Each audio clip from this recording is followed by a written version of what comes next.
Welcome to Swargadmam village YouTube channel.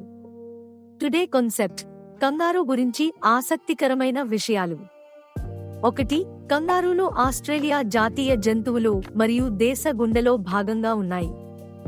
2. కంగారూలు సంచిలో పిల్లలను పెంచే మార్సుపియల్ జంతువులు. 3. ఒకే దూకుడులో 8 మీటర్ల దూరం మరియు 3 మీటర్ల ఎత్తు దాటగలవు. 4. కంగారూలు తమ పెద్ద తోక మరియు కాళ్ల వల్ల వెనక్కి నడవలేవు లేదా దూకలేవు. 5. కంగారూ పిల్లలు జోయిలు పుట్టినప్పుడు కేవలం 2.5 సెంటీమీటర్లు పరిమాణంలో ఉంటాయి. 6. జోయిలు తల్లి సంచిలో 6 నుంచి 10 వరకు నెలలు పెరిగి బయటకు వస్తాయి.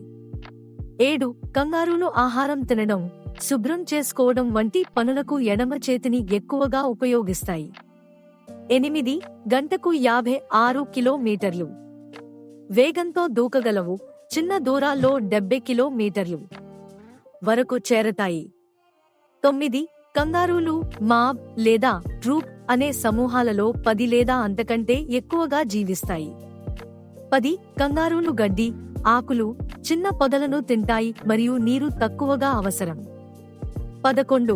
ఆడ కంగారూ ఒకేసారి 2 వేర్వేరు వయస్సు జోయిలకు 2 రకాల పాలను ఉత్పత్తి చేయగలదు. 12. కంగారూ తోక సమతుల్యత కోసం మరియు నెమ్మదిగా నడిచేటప్పుడు 5వ కాలుగా పనిచేస్తుంది. 13. ఆడ కంగారూలు గర్భాన్ని తాత్కాలికంగా నిలిపివేయగలవు, ఎంబ్రియోనిక్ డయాపాస్. 14. కంగారూలు ఆస్ట్రేలియా గుర్తుపై మరియు కరెన్సీపై చిత్రీకరించబడ్డాయి. 15.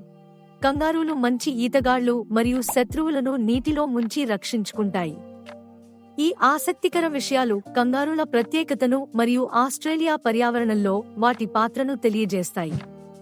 Please like, share, comments, subscribe Swargadmam village YouTube channel.